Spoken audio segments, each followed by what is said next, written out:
and ask, what are your kind of thoughts on the, that shift of consciousness that takes place, when you hit the record button? It's curious. Well, usually I don't speak to anybody, right? So That's it's true, just me yeah. in front of the camera. But as I said, when talking to Grim, it's like, the camera is not a person. So Yeah. you can't adjust to anyone. Right now I see you. I Yeah. see how you react. I see if you lose attention, if you're confused, if you're happy about what I said, if my joke is funny or if it's completely, Hmm. if it's complete fail.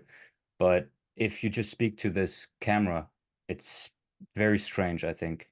I Yeah. think it's super strange. Sometimes I feel like because of this depersonalization, because you can't engage in any sort of, I would call it linguistic imitation or mental mirroring or something like that, you express yourself perhaps more of a confessional style. Yeah, You I try to heard you. reach Yeah, I the remember you were talking transcendental about that. self or whatever, or universal self. Yeah, that was interesting thinking to me. I tend to be um skeptical of like, trepidatious about digital mediums and such, like thinking about their upsides because I think the downsides usually outweigh the upsides. However, that statement that you said there was very interesting about how like we talk in a way to a universal person, like when we speak into the Hmm. camera, it's odd. Because now you and I are connected. You know Yeah, what I mean? yeah, And so who are you? I mean, you don't have any attributes prior to my meeting you, but yet I somehow reached you. And I think the spirit it triggers or turns on is one of, I don't know, maybe a will to cooperation, collaboration, to some kind of joint adventure or joint just union maybe, you know? mhm, Because I think what the this virtual revolution, well, the digital revolution, the electronic media revolution has done is that for the most part, we were stuck in our rooms watching TV or listening to radio, something like, or reading books before that, right? But now we're connected, and what it means is that we can join forces. yeah, We can join forces for the first time, right? I mean, there was this, I think it was a very big book in the 20th century called The Outsiders or The Outsider, and I think by Colin Wilson. I don't know if I remember that name right. And the thesis was something like, there are a lot of mind like-minded people in the world who could create an alliance of the free minds or something like that, but hmm, they can't meet. I mean, they just can't, or they yeah, couldn't in the 20th century. Now we can, yeah. It's crazy. and I don't know if much has happened so far, but I think great things are to come because of Yeah, that. Of course, the downside is also that a lot of trolls can join forces, and yeah, bad unions can be formed online, yeah, but dude. I mean, so much comes to mind. Oh my God. The one thing before I lose it. Oh my gosh, dude. I'm inundated with things that comes to mind. Um, universal self, the internet, I mean, which is for real. basically like a universal mental space. It's Yeah, so crazy. okay, so that's one thing. So the one thing that I guess one reason why I'm hesitant to entertain the idea of this kind of more universal relationship between people through the internet, despite the fact that I think it is compelling, what you're saying, is just because to my mind goes to those people who think that um, the internet will be like do like the internet will be the kingdom of God, basically, like the second coming, the thing that links everybody together and creates the body of Christ or whatever. And because I tend to think that that'll be a more human, like maybe an evolution of our consciousness or like our use of language or something, as opposed or self-representation, self-identity, um, as opposed to like a technological solution, However, sincerely, like it's very interesting, this idea of like how it creates a different it's like we're in I forget exactly how you worded it, but the way you worded it was compelling to me. Like this idea that you speak to the it's almost like you speak to the archetypal human, Hmm. and then Yeah. like, Yeah. and you represent your archetypal self also in a way, of Ideally, yeah. course. Yeah, Yeah, yeah, yeah. ideally, yeah. Certainly the spirit of, you know, collaboration, cooperation, of Mhm. ultimately being one, Yeah. having the same values, same goals, shared aspirations, even though we obviously have different skills. So Yeah. that's the great thing. We have there's a universal aspect to us, but there's also this very differentiated aspect. Hmm. I'm here in Germany, you're in on the On the East American Coast, yeah, East of the Coast, right? US, yeah. Connecticut. So, I mean, that in itself is already crazy, the kind of Yeah. intercontinental alliances we could form, hypothetically, missions. Um, yeah, it's crazy. Now, about the future of the internet, well, yeah, I think one of the issues that I have with um, visions of the technological future is that usually they come from technophiles who, based on what I've read, and I've read a lot about AI ideology, many of them they don't have a very deep historical background or any Yeah. mythological background at all. Yeah, or philosophical, like Yeah, so the world metaphysical. starts in the 20th century, basically, probably like the mid 20th century. And yeah, they mostly read about they care more about machines and objects in general than people and feelings, I would say. Many of Mhm. them do. So on the other hand, those who care about mythology and spirituality and the body and being, you know, the experiential realm, they're not, I'm generalizing, right? Like I don't want to put people into a box because they're Mhm. obviously people who unite opposites, but generally speaking, I think those who go into the liberal arts and classical education, they don't care so much about Alan Turing, you know, or mechanics. Yeah.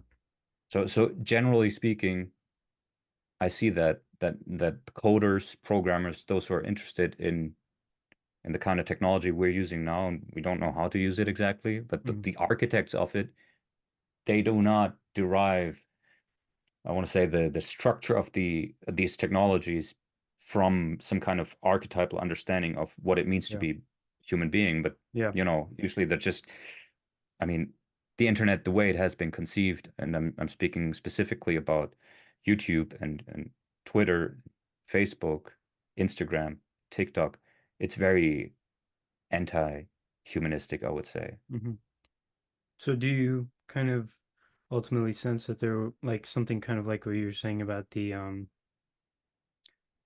man, I can't believe I'm forgetting it, but the ideal platform, like you've done a lot of work on that, you know. Yeah. And what did you call it, man? I can't believe I'm forgetting. The The poetic algorithm? yeah, the poetic algorithm, and I think there's even more to it. Like, for the internet to become an incarnation gigafactory.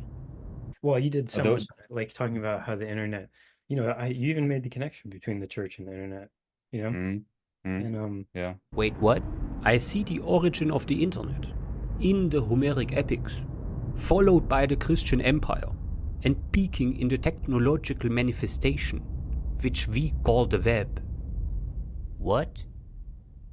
I thought this was implicit in my declaration of the final world war. yeah, so do you kind of ultimately envision, because you don't seem particularly like a technophile, so I might be able to, dip my toes into less Luddite ways of thinking by asking you, do you ultimately kind of envision something that includes these technologies, like in the glorification of humanity or whatever you want to say, like, I think the, well, what I always say is that there are basically two schools that in AI or technology, I would say, more broadly speaking. One of them is the humanistic school, and one of them is the technologist school. And as I said, most of them are technologists, like Larry Page, the founder of Google. Literally, like the mission of Google was not to provide us with search or to make money with ads, but mhm, the mission was to milk our brains and feed it into a giant machine, which then would awake like that's how they literally think, right? It would awake and take over everything, the planet and the galaxy and the universe, populate it. And that's like giving humanity giving birth to God. And that's the point of technology, of AI, because technology is that which supersedes and the next stage of evolution supersedes humanity. And to us, like machines, AI are to us like what ants are to us. Wait, the other way around. You know what I mean? Yeah, It's like yes, the I do. next step. So that's technologists. And yeah, I mean, when I learned about this whole AI ideology thing, I was shocked, because of the language which was being used. Like there was a book came out which was called Team Human, and I was completely confused because it was somehow fashionable in Silicon Valley to be anti-human, Yeah. you know? And for me, as someone from Germany, it was very strange to understand because the highest value of our constitution is human dignity, which is something that not just the Germans, but actually an international committee was included when the 1948 Constitution was drafted, Mhm. and it had everything to do with protecting this country against any sort of return to dehumanizing people Mhm. and groups of people, individual groups of people based on race or color or gender, whatever. And now, well, this is why you made that clip when you called it neo-Nazis, right? Which is like, ask yourself, how bad is genocide next to specieside? it's no longer against one race or one group of humans, but it's against the entirety of humanity. And that's somehow fashionable in Silicon Valley, and it always has been. And one of the very few deep, profound, complex, highly intelligent voices that I've found on the other side, the humanistic school, is Jaron Lanier, the inventor of VR, to whom I mean, I owe him a lot. I'm super inspired by him. I got an education from him. He wrote 4 books, I think, and I read a bunch of posts and watched a lot of his talks because he gave TED Talks and talks at Harvard. And, one was very big at the Willy Brandt, former Chancellor of Germany, lecture. I think I put it on my channel somewhere, but that was huge because that's where he went to Germany as a Jewish guy from America, telling Germany about this anti-humanistic, anti-human dignity ideology. Mm. And he actually has like his argument against or in favor of a more, I want to say, human-friendly future of the internet is basically an economic or business model argument. It's about Mhm. making this an inclusive system, not like right now where we're being used. I mean, our eyeballs are being monetized. We're giving something for free, which usually is very bad, and it's not actually bad, but like you make something for me and I get to watch it for free, but in turn, Google is feeding me with ads from some third Get party and that. it's abusing our relationship. Did you see the like thing just come up there on your? I've Oh never man, seen yeah, that. that's Apple. That's Apple on Zoom probably. Damn, Reactions are on. Yeah, kind of sorry, I funny turned it off. timing. Yeah, wait, it's really crazy. I didn't know that existed, and all of a sudden it happened in a call. Wait, it does crazy things. Look Whoa, at that. Yeah, whoa, dude! yeah, it's completely crazy. And then you can do this, Holy shit! and I'm Wow, sending you hearts. dude, And then we live in a crazy time, man. there's more. I forgot, but there's something where Yeah, you were balloons. talking about how I'm we're talking about the end of humanity yeah, and and you were talking about how we're like we're giving away this content for free, yeah, digging for likes, and then the like button comes. yeah. Yeah. But I mean, that's a completely perverted relationship. It's completely anti us. Mhm. They're abusing our exchange. So I think the future is a different kind of business model. And with the platform we're building, my friend and I, um, who, by the way, he's like probably like the most humanistic programmer. I don't want to say that because that means I put him on a higher place than playing than other programmers. I think there are a lot of humanistic programmers actually, but yeah, he's like super humanistic and super good at coding. So I'm very glad that we met through my content actually, Hmm. and yeah, we're building something that I think because you asked, is it like the ideal platform? Would that be Christ? Would that be the digital incarnation of the logos? Well, depends on how you define the logos. If the logos is, I like essentially the Heraclitean definition. Heraclitus, so probably like 500 years, almost 600 years before Christ. And his was the logos as that which contains the opposites, The eclipse of flesh and spirit. that which unites opposites. And I think that's what that's the ideal. I mean, the ideal is to unify. So if we build a platform which unifies humanity, you could say that YouTube already unifies us, Google unifies us, Twitter unifies us, and so on and so forth in a shared attention space. But then the question is, what kind of hierarchy, what kind of attention hierarchy? The Logos Pyramid. The Logos Pyramid. Yes, the Logos Pyramid. The Logos Pyramid. Yes, the Logos Pyramid. The Logos Pyramid will be governed by the Poetic algorithm. Logospyramid.com, trickle down the Logos Pyramid, pay attention to the top of our Logos Pyramid. Let's assume you and I were actually at the top of this Logos Pyramid of yours. We are. That's a fact. Okay. What kind of content hierarchy does such platform impose? And currently, the main problem I see is that it is the platform architects who decide what's valuable. I mean, on YouTube, you see the metrics you get. I mean, click-through rate and average view duration or retention rate. I mean, it doesn't say anything about the qualitative nature of my content.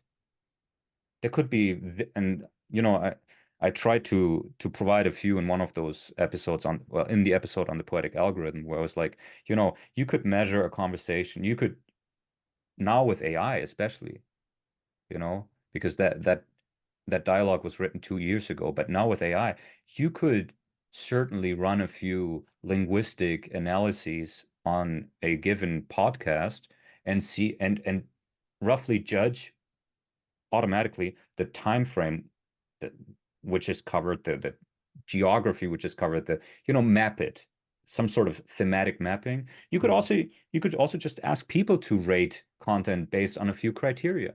And why not empower the creator to define the criteria? Like, if I put something on my channel, I don't care for likes. A like is meaningless to me. It doesn't mean anything. What did you I like? like the likes, but I can't do it for the likes, you know? Yeah, but the thing is, what's a like? What did you like? Did you like it because it's so stupid that you had to laugh? No, You I'm know? saying I like it when people like my videos, but True, but you know what I mean. But the like in yeah, I know, itself, I like, what guess. do you like? Yeah. Why do you like it? Are you sure you like it? If there's Yeah, no, you were talking about the box and how, and how like the likes, literally change our consciousness, like, do you remember that one? I'm not sure if you saw that one. I made a video called The Box of you talking about that guy. He equates social media platforms with Skinner boxes, the cages in which the behaviorists experimented on rats and pigeons, providing animals with positive and negative stimuli to influence behavior. Yeah, and he was talking about, how likes frame. They condition us. It's like a Skinner box. That's the problem with that's what this, you're saying, with the whole, if you get feedback, you will imitate, or you will probably do more of what you get positive enforcement for. So if you like something where I use a given filter or where I speak about a certain topic, then I will think, okay, yeah, that's what my audience likes, and that's what I have to make more of that. This is how people find their niche, right? So in some sense, the current way of ordering or of distributing content on YouTube it discourages a broad, I want to say, thematic content map. They want you to narrow down financial advice, relationship advice, things like that. Yeah. Sports. Yeah, I mean, imagine I put up a sports commentary on my channel. It would be completely out of place, but it's part of my personality and part of my interests. I was told that it would be very bad for the algorithm if I put up stuff in just German or Spanish or whatever. So it's like, why are you discouraging a broad horizon, a broad creative horizon, a broad expressive horizon? Yeah. So there are a lot. Honestly, we've been working on this platform for 12 months, and I was quite surprised how bad the current technology actually is and how little things have changed. And initially, my suspicion was just that what I wanted was too hard to build. It couldn't be done. Mm-hmm. And now been talking for a year to a guy who knows what's technically possible. And I'm asking him, why does Elon Musk not build like 10 versions of Twitter? One for, I don't know, psychologists, one for Mm-hmm. philosophers, one for, or with like certain groups of people, right? Mm-hmm. Like technically all of that is possible. You could have a completely different YouTube mode. We Yeah. could ask people, like imagine this. You have a certain, you're watching a few people, right? And some of those, imagine Jordan Peterson creates a lot of content. And then imagine your favorite content creator who creates the least amount of content. Well, you're not going to watch more of him because he's not creating a lot. So somehow you need to change his ranking, not based on volume of consumption, but based on your individual ranking in your hierarchy. You're not even allowed, you're not even enabled to structure your own attention hierarchy on YouTube. You can't say, I want more of this. No, no, no. YouTube pretends to know that based on your clicking pattern, they know you better than you know yourself. Mm-hmm. Like you could tell the machine, I want more of this guy Yeah.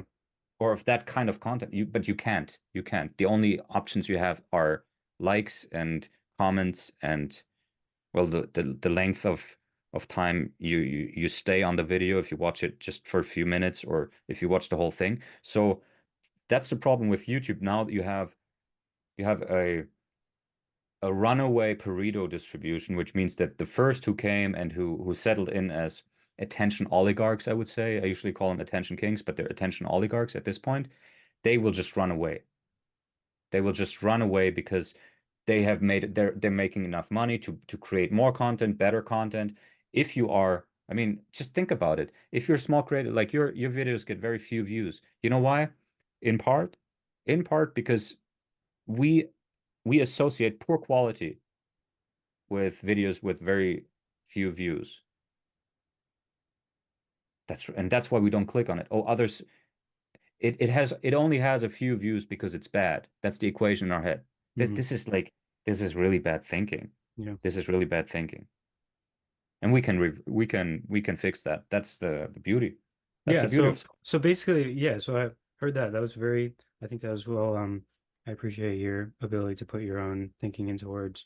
Because my original question was, do you think that there could be a better version of this? And we were talking about, will technology participate in a in the the kingdom or the holy city or what did Plato call his city? Like whatever.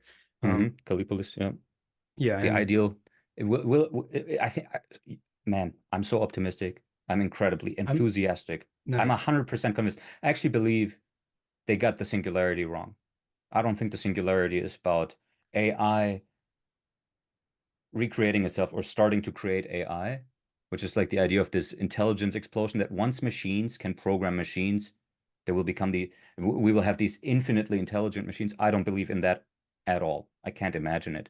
But I certainly believe in a human intelligence explosion. I Yeah. believe in that Yeah, it reminds me of wholeheartedly. yeah, it reminds me of Chris Langan. Are you familiar with the CTMU and stuff? It reminds me of his distinction between the tech singularity and the human singularity and stuff. But beyond that, so much comes to mind. Yeah. I appreciate your answer. And um I'm gonna kind of lay out a little bit. This is a little bit of a um kind of a heavy or multifaceted idea. So talking about um another reason why I hesitate with regard to thinking about the ideal platform and stuff, is because, um, although I really do resonate with what you're saying, and I encourage you to keep it up 100%, is what comes to mind is Marshall McLuhan's talk about the medium and the message, insofar as it's not the content that actually matters, but it's more so what the apparatus or the type of media you're engaging with like does to your whether you want to say physiology, maybe spiritual physiology or whatever, and um and connecting that back to this idea of the logos being that which links people together, and I like that connection of thinking about how the internet could be an incarnation of the logos in a sense, in that Heraclitean way. But what comes to mind for me is that um the medium, like I think even Marshall McLuhan said, it's about a proportionality between the different mediums, and the one that I think is most important is like uh another definition of the logos would be the word, right? The word. And I think like the medium of um human speech, both verbal and nonverbal, as like where the logos is most true or something, in that um and this connects to the video you made yesterday about like the connections between text and video, Mhm. which I didn't actually finish it. I've been doing things nonstop. I didn't expect that conversation yesterday to go so long. But insofar as, I mean, at the extreme of it, you have AI, which is completely textual, right? Like, I mean, I Mhm. guess they're putting in images and stuff, but at the end of the day, it's ones and zeros, right? And um, and even in conversations like this, which I support, and I think we should keep them up. Again, it's about the different the proportions between the media, that um, there is still an abstraction from the true logos of me, or something like that. Mhm. That comes Mhm. through my speech and my being. And um, uh, however, maybe I could see, but so that's kind of my hesitancy. I imagine the medium, the true platform being the human uh, body, and Mhm. like, or something like that. However, I do see some nuance in there where, insofar as, like you were saying yesterday, like the re-edition of the visual is super important in my opinion. Like all the nonverbal, and the, like you were saying, the mirroring, and the be able to see how you're responding, Mhm. and just the silence, and like the pauses. It's also important in my opinion. So I think I don't know, maybe, I don't know, that's just kind of amorphous Well, block of ideas. my intuitive response was absolutely embodied dialogue trumps this kind of dialogue. Hmm. And it also trumps virtually represented fictional dialogue because it's experiential. I noticed it myself because my co-founder and I, his name is Marvin, or Mayo, Marvin Joshua, we had been talking probably on average for like 5 hours a week for 11 months Well, prior to meeting in flesh. So yeah, we only met last month, and I mean, it was completely different, yeah, obviously. Not just sitting here, but we actually went out and had a beer and all of that. It was completely yeah, different. yeah, And you could just tell like the way information would travel. That's actually where we had our major breakthroughs after 11 months of speaking, yeah. 5 hours a week or more. So it's to me personally, it's very sad that he lives far away because he lives like 7 hours up north. Mhm. And I mean, in Yeah, that I moment, think I could just that's, tell dude. embodied conversation. Yeah, man. But I think that's, I think maybe that's kind of the nuanced, glorified twist that I was sensing at the end there, in that there is something to be said for the fact that you can still talk with him through these platforms, right? Like Hmm. that's a pretty, like you were saying earlier, the fact that we can link up with people from various parts of the planet. Like when you, We don't get 100% yeah, of the logos, if you will, but we mhm, get more yeah, than we would get without it, right? We get a lot from it, so that's great. yeah, But yeah, the embodiment part is very difficult mhm, because also, right now I'm talking to you and you're talking to me, and we're both sitting. mhm. We both have to stare at a machine. I don't actually look at you, right? Yeah, I and I'm look, so used to watching videos, rather than the person who's actually responsive, yeah, so it's very easy to forget, but I do my best to stay present with the other person and stuff. Yeah. yeah. So it's worse than embodied communication, but it's better than nothing, certainly. Yeah. And it's not just that we can speak, communicate through these platforms, but they connect us in the first place. So imagine a platform which was like great at connecting people. Not like it shouldn't completely frame or control your destiny, of course. Yeah, like Tinder. But imagine, yeah, exactly. But there's Yeah, definitely something better than Tinder, yeah, like 100%. And what yeah. you said about the medium being the message, well, if you can only represent yourself within what, if you have to represent yourself within milliseconds before someone swipes left, well, it has to be a very attractive picture, and then that's already No, a yeah, reduction of I yourself. wasn't vouching for Tinder. I was just saying, this fact that it can actually control one's whole destiny. Like, this, like, But it's yeah, but yeah, that's just an example, but it's the same with Twitter, for example. How crazy is it that Twitter is being used as platform for political discourse, and the medium being the message? Well, the medium is it has been 140 characters for the most part, and you had to be polarizing. You have to trigger a reaction within milliseconds, or else people will keep mhm, scrolling. So I mean, Jaron Lanier, he's very pessimistic about it. He wrote this New York Times article about Twitter poisoning, where he says yeah, that Donald Trump, Kanye West, and Elon Musk suffer the same thing. hmm, And frankly, I know a lot of people are got distanced themselves from Jordan Peterson because of his Twitter usage, because it frames him. It hmm, channels if he's a lot, then Twitter reduces him to very specific yeah, bit of him, and that's probably something that people don't want to engage with. hmm, So Twitter is horrible. It's hmm, just very bad. yeah, I recently read, I follow Jonathan Haidt. I love the guy. I think he's like the prime example of a public intellectual. I read his books, and he's the one who says, I don't care about the content or in content moderation. I care about the form, the design, what it incentivizes, hmm, how it frames human communication, and thereby creates these very toxic feedback loops yeah, where teenage girls are more suicidal, like 3 times as suicidal as they had been prior to Instagram. I mean, that's hmm, just crazy. That means you're yeah, socially engineering yeah, teenage suicide. It's horrible. yeah, So I agree with the medium is the message. I absolutely agree with it. And when I read a Jonathan Haidt post on Twitter, and the only comment was by, I don't know if it was a bot or a prostitute, and it was yeah, like that. And I think his post was about what you can do to protect the future of your children or something. And then you have something like that. I mean, that's the internet. It's yeah, it's a constant simulation of psychosis. yeah. Insane. Yeah, and the ideal platform, like I'm thinking about how um like yes, the alienation is also a problem, right? Or the atomization such that people get stuck in their rooms. Because if I can do conversations with you all day, then I'm not gonna go find friends in my local area or something, maybe. And such that I'm just thinking about this ideal platform and stuff, and remembering the good where we can reach out and find people like this Mm. and work with our friends even though we might live apart.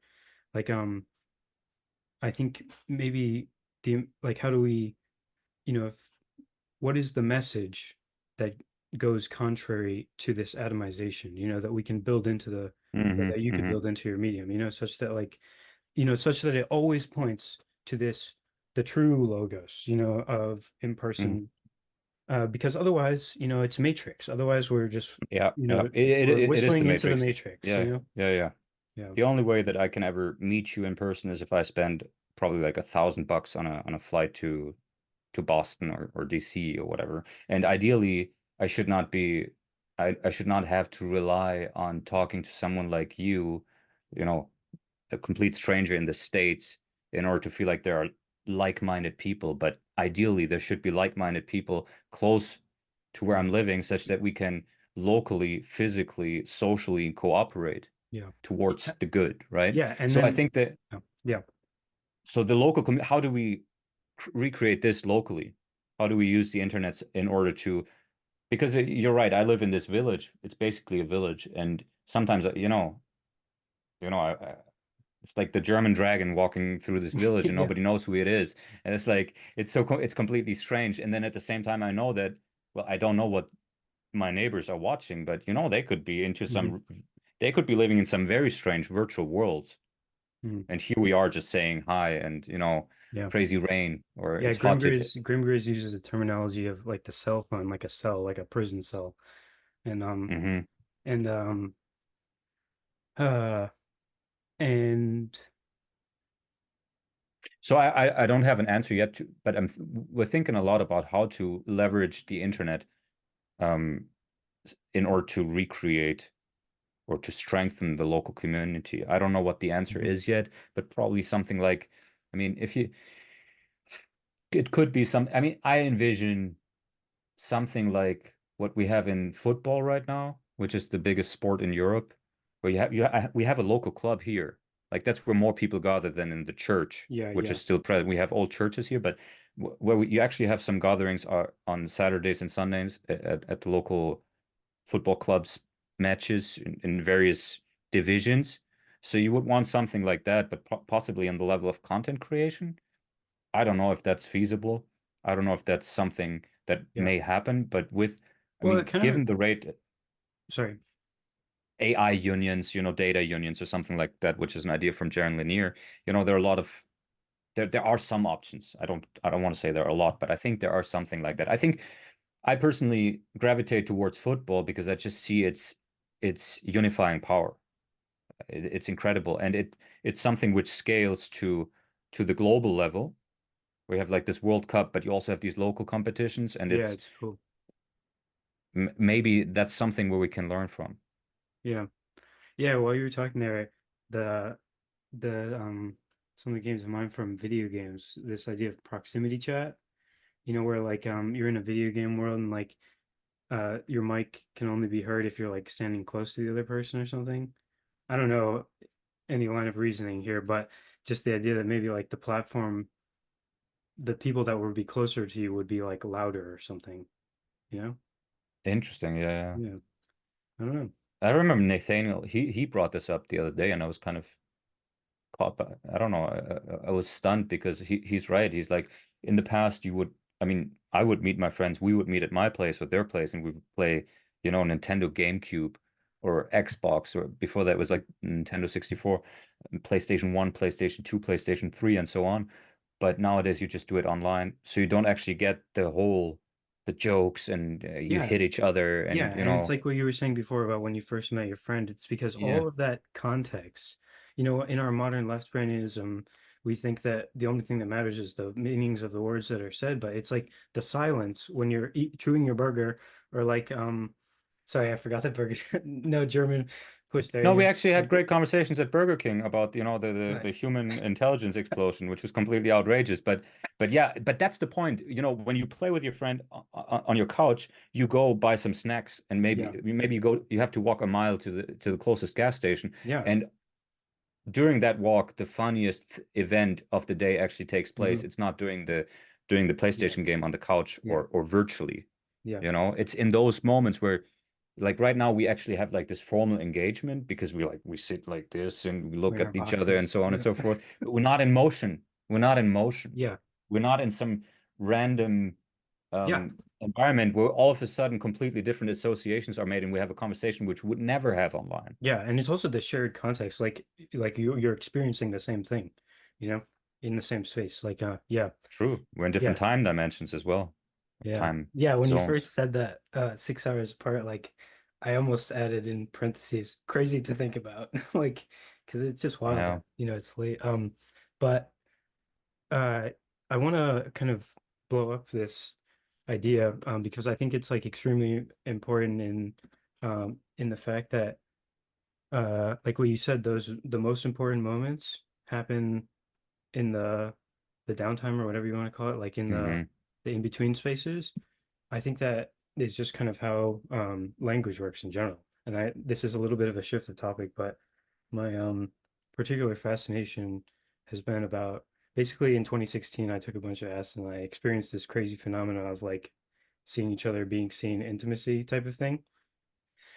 I haven't taken psychedelics, so I can't Okay. talk. I can't talk about the Gotcha. subject. It's very annoying. So I have to Yeah. be anti always. In my videos, I'm always like, yeah, it's not going to help you. It's not going to help you find your personal David Donnerstein, you know? Mm, yeah. Well, Or maybe it does. it helped me find David Einstein, you know. I Ah, probably okay. wouldn't have found you otherwise. Not that you I have would. a lot of people like I think most people that watch my stuff had psychedelic experiences, which is Yeah, I kind of think it interesting. actually goes kind of in all these spaces. Like I think a lot of the people in the Grim Grid sphere and all that have done it, but it's just kind of a taboo. Um, but Yeah, I wish it was easy to do that in a controlled environment because I watched a friend of mine shared this How to Change Your Mind documentary series on Netflix, which mhm, is about microdosing with LSD, ecstasy, and then psilocybin. And I'm like, yeah, I would love to do that, but I'm not just gonna buy some stuff illegally on the internet, you know yeah, what I mean? yeah. Go to Amsterdam, not too far from you, right? Yeah, that's right. Yeah, yeah. Yeah, it's I kind could of go there. not your home though. Yeah, Um, yeah. Leave my pregnant wife at home and go yeah, on a trip to Amsterdam to go on a trip. yeah. I'm not Yeah. as that. Not no suggestions here. You know, I can at least attest, that I'm grateful for the experiences I had, despite the immense kind of turmoil that they threw me into, thanks to my unpreparedness and Yeah, that's what I imagine. Yeah. yeah, and because we are not educated about them nowadays, Mm, Um, but so yeah, this phenomenon that I experienced, it really struck me with like apocalyptic significance, such that I was like, this is where things are going, and this is like what we should be aiming at or something like that. And it's also like contrary to this matrixification. And hmm um and it's kind of key in it is the importance of like the silence and stuff, such that the most important moments I think happen in between um it's like the barrier between conscious and unconscious or something that hmm like is always kind of apprehendable in the person you're with. Like if you think about the most meaningful moments in your life where of interpersonal connection, it was most likely in silence, I would estimate, right? It's like whether it's a kiss, or whether in bed, or whether it's, crying with somebody because of something hard that happened, and it's in that more right-brained, um, hmm ever-flowing being that I think the true uh the beauty is kind of, I don't know what words to use, because it goes beyond words. It's where we meet each other, and when we're two or three are gathered, it's where I think yeah. You know what's interesting about that? I just I just recorded the God's Joker origin story this morning. Oh yeah.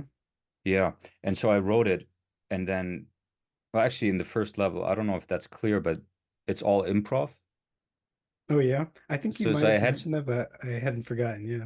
so I had like a skeleton script, and then I just went with it because like I couldn't have possibly memorized Yeah. every single line, so I was just like, I'm just gonna wing it. Yeah. So Oh. now I've done this basically the same thing again. I mean, I had a skeleton script, and some lines I had to repeat verbatim basically, but for the most part, it was embodied, intuitive, and so on. And it looks much more natural, and it felt more natural. And ironically, it's also easier to produce than to memorize a hmm very long script, right? It's Yeah. just for me, it's impossible. I can't do it. I can't Yeah. memorize like 2,000 words if they're not written in some rhythmic pattern or rhyme. hmm But so, and I realized in hindsight, well, maybe that's the way. That's much more it's much more authentic. That people have always told me my stuff is too scripted, it's too robotic, it's too static. It's ironic because also in football right now, there's an over-reliance on data, kind of like in baseball or mm something, like Moneyball.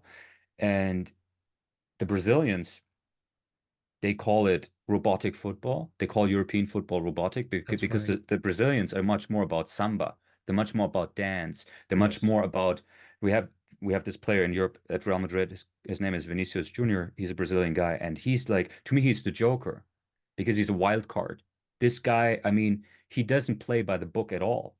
And he has those moments where people are like, "Yeah, that's real football. That's genius. That's art, art, art. That's the foot of God, you know, God." And so probably, yeah, you're right. I mean, it's anti-left brained or anti-protocol, anti-algorithm, anti,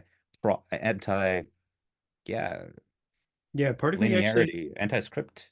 Part of me actually wonders if it's like if this kind of shift of consciousness, which I'm kind of alluding to as perhaps existing or happening, part of me wonders if it's maybe even born by um by the shift towards visual media. Like in that visual media is bringing us back to an oral culture in a way.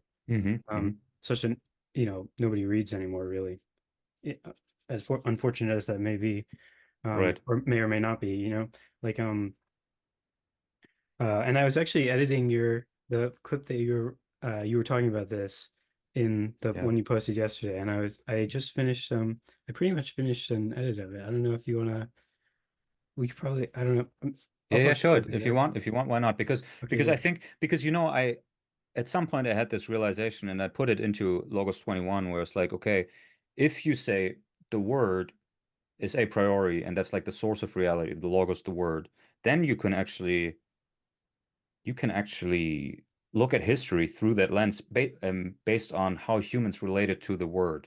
And obviously, for the most part, we had no technology of recording the word. So it was the oral culture. But then we started writing. And that shift to me is so. I read a few books on that, mainly Eric Yeah. Havelock, his preface to Plato. They're like, preface to Plato, that sounds boring. He's going to talk about Plato's love life or something, right? Or his biography. But actually, he's talking about the fact that Plato wrote versus his Socrates didn't. He hated books. He hated writing. He thought it was bad for memory.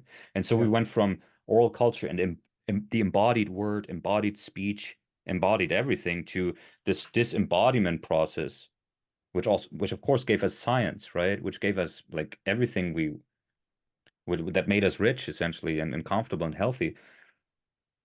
But now with this kind of medium, we go back to live embodiment of the word, Yeah. even though of course you're not in the same physical space. Like that's the difference. Hmm. And I think, by the way, I think that in part explains, for a long time I was pondering why Jordan Peterson was so successful. And obviously the content is deep, but I think the medium is the message. Yeah, I and think it's the form, the way yeah, he speaks. yeah, all the way down to the way he All speaks. Yeah. improv. It's Yeah. all, and it's this chaotic, this it's a sort of dance because when he does his lectures, like he himself, he has like this rough, like a skeleton script, like he Hmm. has like a rough outline of Yeah, like yeah. 6, 7 big notes he wants to connect, Hmm. but then he even sometimes gets lost. And I think Yeah. I've heard him say himself that people also come for the spectacle because there's this danger of him, Hmm. falling from the tightrope, Yeah. basically, losing his train of thought, Hmm.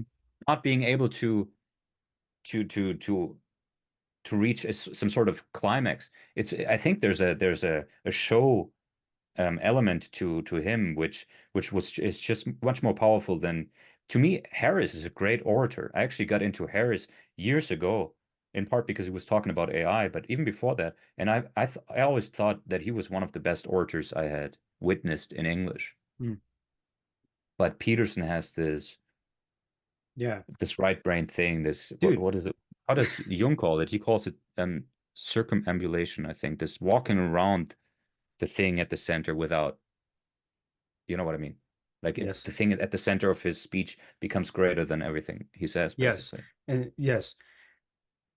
Yes, that and that it's not just it's not just I think this is actually where our interests might most strongly overlap. Um in that it's not just like his style of speaking necessarily, but it's also like his embodiment of his relationship with the logos, or it has to do with like his self representation as well. It's because like his um I don't know, I'm just trying to elaborate the nuance of the medium. Like when Jordan Peterson is speaking, the medium is not just his style of speaking, but it's also his style of being and his style of thinking and his style of understanding who he is that is being communicated in a way. Like I think this Yeah, he makes it very open-mindedness, personal. You're right. yeah, Yeah, yeah. like this open-mindedness which he has displayed. Like people have talked about how he's a very loose associational thinker.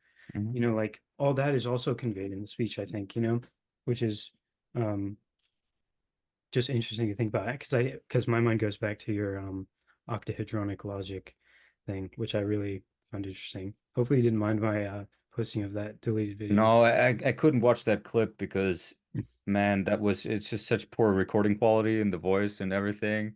I mean, that was one of my first attempts to doing those kind of, explanatory or educational videos. Yeah. But I had this huge echo and I just couldn't get rid of it. Yeah. well, I was hyped to. I was one of my favorites. You know, I really, I think there's something to be gleaned there. I have to rewatch it then. Um, It was the Jordan Peterson and the Future of Identity, right? yep, yeah. Yeah. Yeah.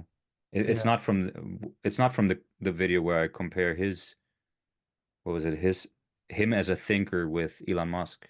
No, that was it might That have was the been that might have been you might have done that in the beginning of the video. I don't quite remember, but the part I clipped out just yesterday or the day before was um I gotta watch it then. just more generally about self-representation. Um but anyway, we were so yeah, that and also that connects in my mind to Galahad's work such that uh like he talks about the octahedronic he calls them teleological objects. This is a big discussion that we might have to save for Yeah, next. yeah, I might have to watch his video on that because I only saw Abraxas and Yeah. Contact. Yeah, no, that's I definitely encourage you to do that. I think that that's where my mind goes. Like the overlaps between your and his work are kind of stunning to me, in certain respects. Uh Okay, interesting. Yeah. yeah. Um yeah, that's a but we were about to watch this clip. Are you still keen to do that?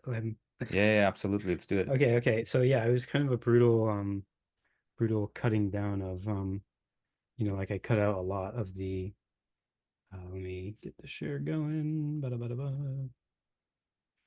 Um I cut out a lot of it, but it was really just kind of exactly what we were just talking about. Um,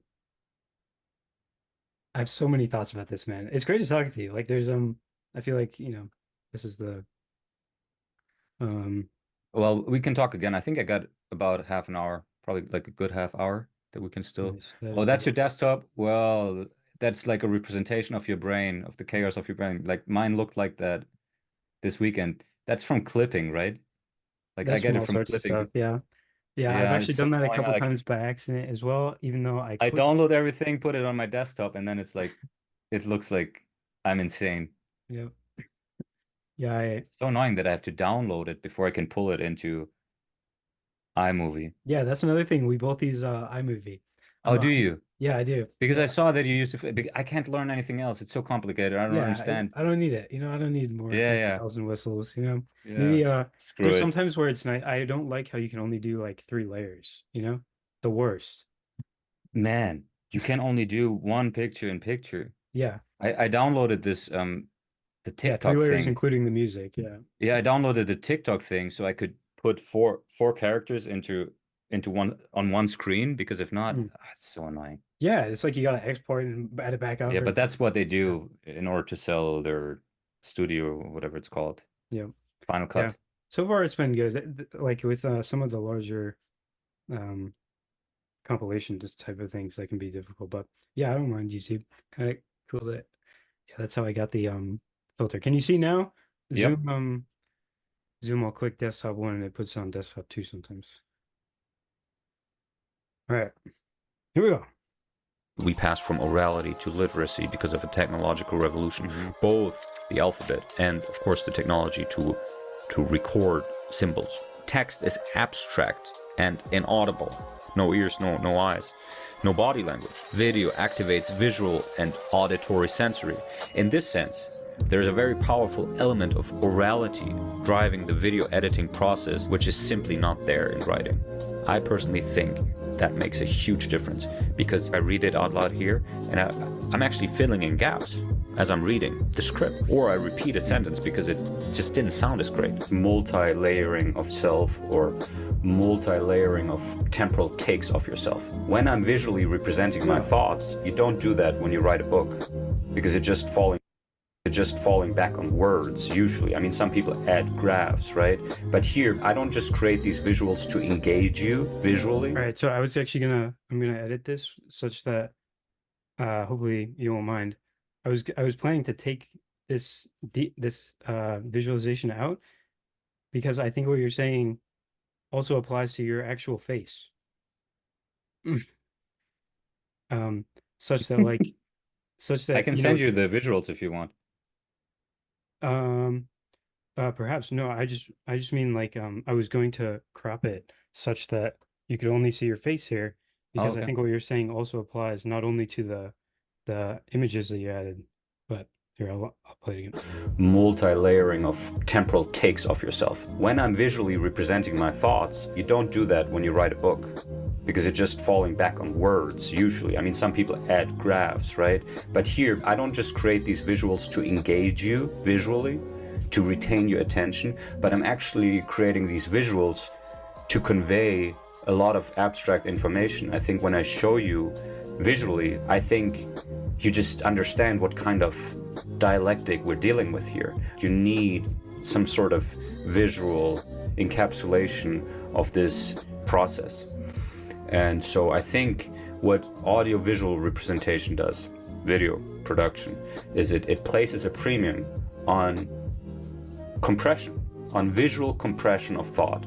How to compress everything I'm saying into accessible visual representations. To engage in this kind of visualization of thought is very helpful to simplify your thinking, essentially, to compress your mind and to become a better communicator. Or a pyramid characterized by a much higher signal to noise ratio. Yeah. What can I say? Crazy to see it cut down to, but yeah, that's, I think you got it, man, because basically what you're telling me with this is that you understand. Look, like I could do the same thing to my own stuff and only give you the golden nuggets, but the decompression, the contextualization is so important that I can't actually just do that. But if you do that, it signals to me that you got like the peak message and you can now relate it to other stuff. I mean, it's great. I love clipping. I love the way you do it as well. I mean, it's just because it's what you do is, I think you do it intuitively. You're capturing the signal. You turn off the noise, right? That's what you're doing. I try to, yeah, at least Obviously, the the signal signal which for you me. receive, Yeah, because yeah. there's like no objective like signal hierarchy to this, but still, man, I mean, that's pretty much like what I wanted to convey. What was that, 2 Cool. minutes? Yeah, well, to be clear, I like the rest of the video, and I think all the rest of it added, like, there's more to be gleaned from that video. Like, I like all the other points you said, as far as I can remember. As you know, as I kind of alluded to, I'm a little uh, hesitant to begrudgingly acknowledge the good side of texting, just because I think the dangers, I think the beauty which contrasts it of in person and face to face and stuff and video calls is so much greater. But even your stuff about texting it and writing and this process of, like, that was very one slice of the video. I definitely didn't mean it to be a representation of the whole video. Yeah. By the way, what we haven't spoken about, and I don't speak about that in that video, is just audio. Because Yeah. sometimes I feel like audio calls are much more intimate. Sometimes they're not, because you're distracted. Like you may be doing the dishes or whatever, and it's more of, or you're cleaning up. But you can get real intimate when you just use voice. Very much. Yeah. I think it's even better I mean, it Yeah. activates this whole universal self kind of thing much more than video, because now, I mean, you're no longer infinite. You're too particular. When you just use voice, you're no longer infinite. And also, perhaps I don't want to be judged by your face. I just want to be judged by your voice or Yeah. by your silence, So I Yeah. think phone calls are incredibly deep. And yeah, look, as for texting, Mm. I think it's not good. I don't think it's good at all. Yeah, I'm not a fan. It It has caused me a reduced lot so of many of trouble. my. Sorry? It's caused me a lot of trouble, such that, Yeah. part of my I don't know how to brain. express myself because it's Yeah. so reductionistic. You have to reduce yourself. I don't know what emojis to use sometimes. Yeah, yeah, that's the thing. The most important part, in my opinion, is the emojis. Like, They're hard to use. yeah, and it's difficult. Yeah. Yeah. But Because yeah, sometimes so you say part of something and my it's like raving. partly funny, it's partly serious. So Yeah, like you can't use any emoji for that. yeah, yeah. You gotta try and, like, sometimes add them together. But yeah, so part of my raving against that is just that it's, I've sent some dumb text messages that have gotten me in or that have resulted in trouble, like, or just suffering in my own life, and such. But You mean but relationships, or you mean yeah, YouTube? like yeah, also friends, relationships, people, and but I think hopefully that's not all that's driving my talk about this, like this um this Gutenberg 2.0 perhaps, which is occurring, and um and yeah, I think it's a rich topic for discussion, I had another thought, but it's left me now. Yeah, it's huge what's happening. I'm like now we've been talking about how to communicate and the future of communication essentially, right? I Yeah. think one Oh yeah, thing we were that talking about, sorry, I always cut myself short because I imagine that people are kind of sick of my raving against text and stuff. Um and and I don't want to just seem like an emotional like motivated person. Um but it's so interesting to me, this like what you're saying about um like it's difficult for me to text. I just think it's a interesting thing because it speaks to this whole uh I guess this whole conversation that we've had so far, which is about um but in terms of like it's self-representation, right? You're trying to communicate you. I don't know, I just kind of want you to wax on that a bit more if you would. Like how um texting frames you, or what it, which part of you it and activates and which parts of you it deactivates, or what do you mean? I don't know. I think maybe I'm just coming up against the beyond words at this point. Like I'm looking at that pyramid from your video. It's still on the screen, and at the top it says beyond representation. Um, Yeah, that the yeah, ideal content is beyond form. Yeah, yeah, it's crazy. We can yeah, only try to approach it, I guess. yeah. You know what I find interesting about this whole, like not how we communicate online so much, but the fact that we can now create these communities. It's very hard actually to join forces. It's very hard. There are a lot of idealistic people online, and you mentioned Grimm's Discord, which is very active. I think people don't know how to engage with each other because it's not clear how we can enter into jointly beneficial relationships. It's not clear. And I'm a bit, I'm a bit pessimistic on pure idealism governing our relationship. What I've noticed with my co-founder is that because we took apart how we got to the point that we had these major breakthroughs where we're like, oh, well, why hadn't we thought about that a year ago, right? But it's like what we did is we obviously our weekly dialogues, or at times daily dialogues, were always motivated by idealism, not so much just the ideal platform, but also, saving our minds and other minds from the current platforms, which, are social engineering platforms, essentially, cybernetic engineering platforms, whatever you want to call them.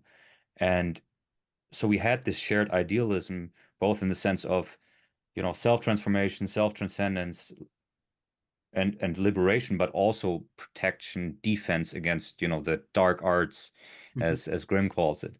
So, but of course, we also had the profit motive. Like we had to make this in part because we still want to escape quote unquote poverty and, dependence on employers, like we want to become self-sustained. We want to become free from bosses, essentially be our own bosses, right? So obviously the ideal kind of relationship was one governed by both idealism, that this what I just described, and also this will to freedom, this will to personal freedom. And this will to personal freedom, it can only be seemingly only be achieved by means of this monetary thing.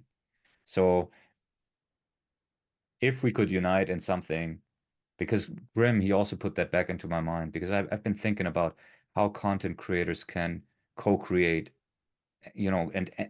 but both make money, you know. And Grimm just put it back in my mind because he said like the next level of engagement is co-creation. I think he's absolutely right. I think he's absolutely right. And Mhm. I don't know what that entails because it could be very complex. Um, I certainly don't see any super simple solution in the short term, but I think that's just something this is not so much big. I don't know where I'm going with this train of thought. I just want to put it out there. But what I want to say is that in the past, I was so idealistic that I was anti business, in Mhm. some sense. Like true artists, Fernando Pessoa, for example, he says, a true poet is one who does it just out of vocation. Like there should not be any commercial motivation to it. And I notice with my work that, I essentially now own IP, intellectual property, which could be monetized. Like imagine Marvel buying the movie rights to the David Donnerstein, Yeah, like and I don't know what you're it would be like. yeah, So and I you're could be talking I could be crazy about making like money. crossovers. Yeah, yeah, exactly. But I don't know, but I don't want, like, in some sense I'm a director of art, but I'm also a CFO or something at the same time. Like I have to monetize my art, and it has always felt bad. It has always felt like an obvious conflict of interest because if you do it for the money, then you have to find an audience, then you have to target people, then you have to Yeah, and then tailor it for a certain type of person, and yeah, and then you get audience capture. exactly. So, but regardless of that, in general, I just want to say that in the case of this ideal platform, which was just a thought experiment, the profit motive has been liberating, and I'm yet to find the kind of way, the kind of model in which we can engage co-creatively such that we unite out of self-interest. Like that's what business does. I'm actually like, I like capitalism, like not the way it looks like right now, but the original capitalism was just like, if you help other people, you will earn money. Like that was Mhm. it. So if we help each other out of self-interest, that's capitalism essentially to me, the good, clean capitalism without, all the bad stuff, which is a topic for another day. But Mhm. so I just want to put it into people's mind that idealism does not mean to renounce or to disregard the profit motive. In fact, I think in this world, in this late stage capitalism, the only way to overcome the current system is not to reject the profit motive, but to embrace it and transform it into the next stage. But that's just, Mhm. I mean, at this point, I'm just babbling. But Yeah, I we just got want to you. put it out there that ideally we enter into business partnerships because that's what Yeah.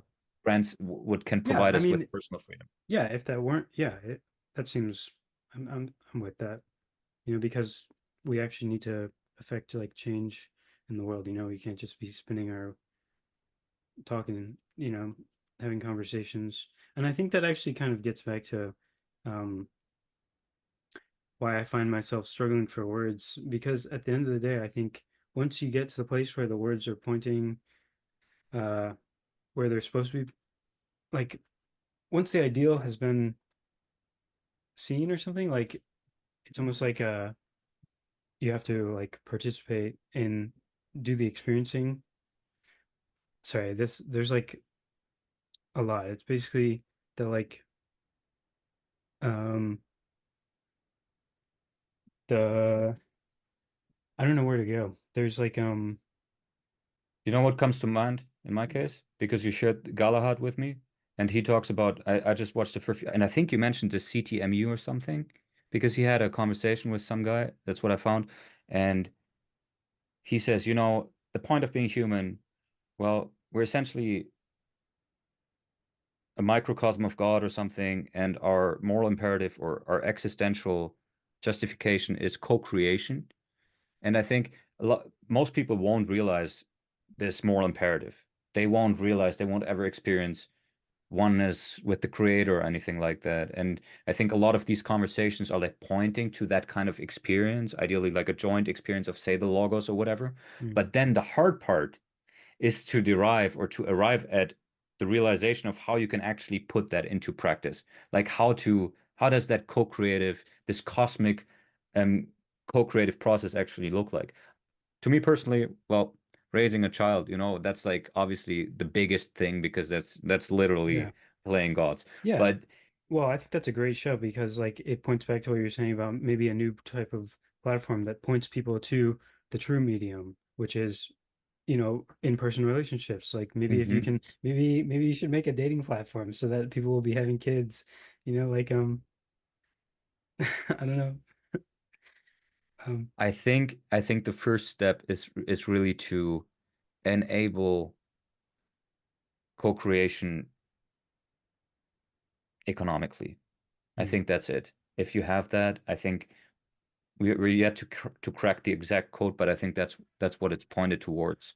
mhm, But in the meantime, I feel like, you know, I always read like, oh, there's a new Ian McGilchrist talk. I think it's actually today or yesterday. I got an email notification or saw it on Twitter or something. Join the conversation, participate in the event. No, you have to pay $5, by the way. But the point is like you can't actually participate. You can mhm, only be a passive observer or listener or viewer usually. Maybe you can leave a little comment, but mhm. there's no institutions. There are no I don't see many ways of actively contributing, which I mean, obviously we also have this time commitment of having to make a living. So there's always the idealism always has to compete with the pragmatic necessity to put food on the table and, Yeah, it's for pay sure. the Yeah. bills. Yeah. So if you can't monetize your idealism, and that's where I see the gap. That's where I see the gap where people like they don't know. I mean, starting with me, man. Like I don't know I what to feel make with that. my Yeah, I feel that a lot. I'm very yeah. So idealistic, yeah. so I think the focus has to shift to essentially this kind of pragmatism. Mm, Because if not, we just keep on having conversations and conversations, and we can have our yearly event somewhere, a conference or mhm. not Burning Man, but you know what I mean. Like I know, for example, because it sounds similar to what Voicecraft is doing. I don't know if you I'm know vaguely Voicecraft. familiar. Yeah, Yeah, it's a vaguely. YouTube channel. So it's also about participation and the implicit, the Yeah. right brain and all of that. But you can't forget about the left brain. Yeah. The left brain It's is true. is is is the executioner. He's the guy he's the C not the CEO, but you know what I mean. Like he's the guy who gets shit done. It's Yeah. Elon Musk's demon mode. Dude, that's a good one. Yeah. Yeah. Yeah, man. Yeah, I my think it, my my family just came back, so I think it's a good point to sure. stop. We should have another conversation, man. Yeah, I'd love to. I'd love to set one up soon.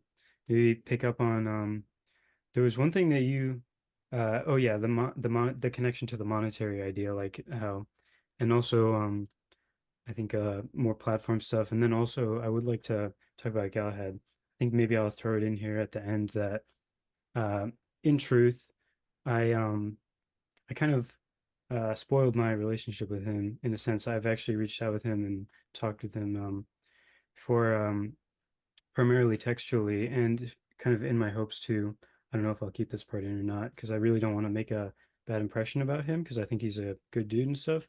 But kind of um mess up But he's the a bitch. no, Just I don't kidding. think I so. don't know. I thought But you were gonna go there.